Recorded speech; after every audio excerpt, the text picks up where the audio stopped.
सांगली महापालिकेच्या सगळ्या 78 जागा एकनाथ शिंदेंची शिवसेना स्वबळावर लढणार असल्याचं मंत्री शंभूराज देसाई यांनी काल जाहीर केल्यानं आज सांगलीमध्ये एकनाथ शिंदे यांच्या शिवसेनेतील उमेदवार अर्ज भरणार आहेत। मोठ्या ताकदीनं ही महापालिका निवडणूक लढवू आणि जसं नगर परिषद निवडणुकीमध्ये शिवसेनेला यश मिळालं तसंच यश महापालिकेच्या निवडणुकीत मिळवून दाखवू असा विश्वास एकनाथ शिंदे यांच्या शिवसेनेचे आमदार सुहास बाबर यांनी व्यक्त केलाय।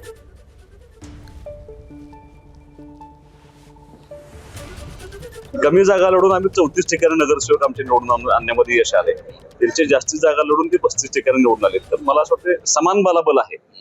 त्यामुळे आम्हाला असं वाटत होतं की शिवसेना पक्षाला बरोबर घेऊन एकत्रितपणे युती व्हावी, त्यासाठी आमचा प्रयत्न होता।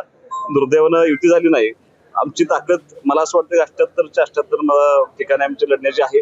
आम्ही आता स्वबळावरती आम्ही लढतोय। एकनाथ शिंदे साहेबांचं काम बघून लाडक्या बहिणींसाठी शिंदे साहेबांनी केलेला जो प्रयत्न आहे, किंबहुना ह्या शहरामध्ये मागच्या 3 वर्षामध्ये शिंदे साहेबांनी जवळपास 400-500 कोटी रुपये विकास कामांसाठी दिला होता। त्या सगळ्या कामांच्या फलित म्हणून ही सगळी लोक शिवसेनेवर येतील असं मला आत्मविश्वास। एबीपी माझा, उघडा डोळे बघा नीट।